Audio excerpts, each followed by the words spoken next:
The next thing I wanted to talk about, because I went on that tangent with the gaming industry and a journalist and reacted to RGT85's video. The next thing I want to talk about, and we touched on it, was the yesterday during the business update. It was hilarious because just casually in the middle of all the discussion, they were like, yeah, the next console is going to have to be the largest technological leap of a console generation yet. And then they just like kept going on in the sentence, like casually they just jumped it in there. And it reminded me a lot of like in the Interview movie when Eminem's character is like, yeah, I'm gay, blah blah blah blah, and then that just casually just talks in it.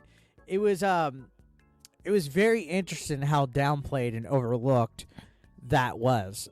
But yeah, yesterday in the middle of the business update, Xbox basically confirmed its hardware plans, and that was one thing that a lot of people were worried about because these gaming journalists fueled that speculation that they were no longer going to be developing hardware, that they'd be going the way of Sega. But yeah, all of the rumors have been put to rest essentially with the business update yesterday.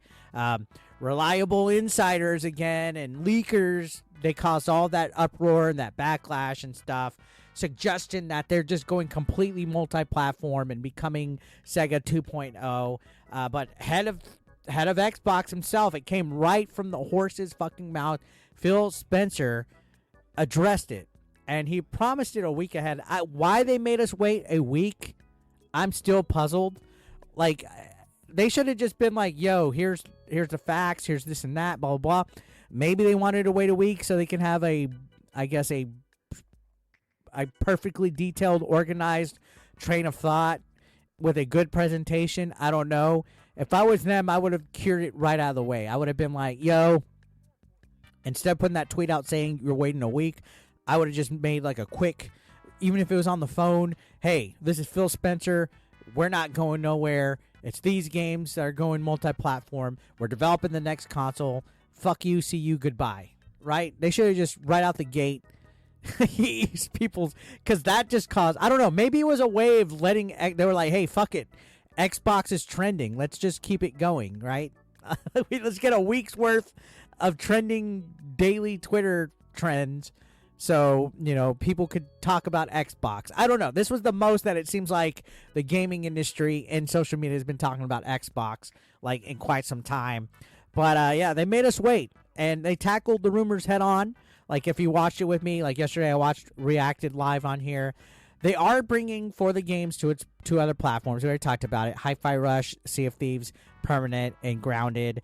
But they didn't name the games, but we pretty much know. Two of the games are live service titles, so that makes sense. Sea of Thieves, Grounded. The other two are smaller games, Permanent, Hi-Fi Rush. But right out the gate, and I love that the journalist did this. Right out the gate, the journalist came out and asked, hey, is this going to be Starfield and Indiana Jones? Are they going to be going to other platforms? And they were like, nope. Right out the fucking gate. He said the games would be games that are over a year old, games that didn't have as big of a player base as they had hoped, and games that they feel are hidden gems that deserve to have a bigger player base. So it fits in with those games, right? So the fact that Indiana Jones is remaining exclusive right from the horse's mouth and Starfield is remaining exclusive debunked all the gaming journalists. And I if you watched my reaction to it, I was like, fuck yeah. Like, as soon as I heard him confirm those, that like made my not that I was worried, not that I was like worried about Xbox and stuff like that, but it definitely was like, okay, cool, because I was taking a wait and see approach. So they did mention, this is where things got pretty good. They said that there's going to be 10 big release games coming out. 10 big first-party release games coming to Xbox that would not only be Xbox exclusive, but they would be coming day one to Game Pass. So if any shred of fact of Xbox going the way of Sega was real, that would have proven it wrong. You know what I mean? Right away from the get-go. And they said that there would be a June Xbox showcase, which before E3 got officially canceled and killed and died off, June is usually E3 month, right? That's when people come out, show their products, make their big game announcements. That's when Nintendo has their presentation, Sony, Microsoft, you name it. That's where everybody has their big showcases. So they're prepping already. In February, they're already dropping hints that there's going to be big news at the June Xbox showcase. No exact date was given, just that June will be happening with a showcase. And the fact that they announced it ahead of time in February is leading me to believe that there's going to be some big news dropped on that. And that's exciting. They casually dropped the whole next console comment, though. Which it was kind of funny how they did it again. Like I said, the fact that they were like, oh, you know, the next console, it's going to be the biggest hardware advancement, the biggest technologically leap that you will ever see in hardware games, like in a hardware generation. And then they just casually moved aside to it. Like, I really wish the journalists would have been like, wait a minute, can you provide some more detail? But they didn't. It was Sarah Bond that basically said that there's some exciting stuff coming out that they're going to share this holiday. So they're planning to share out this information for the next Xbox console this holiday. So almost a year from now, like 10 months from now, we should be getting information on the next console. Who knows? Unfortunately, we got to wait for these details, as with anything. Is it going to be a next full generation console, or is it going to be a midlife Xbox Series X console? Like how the Xbox One had the Xbox One X, which was like their 4K console. Who knows? It is interesting that they detailed about it, though. And this is coming after the fact that everybody was saying that they were no longer going to be developing hardware.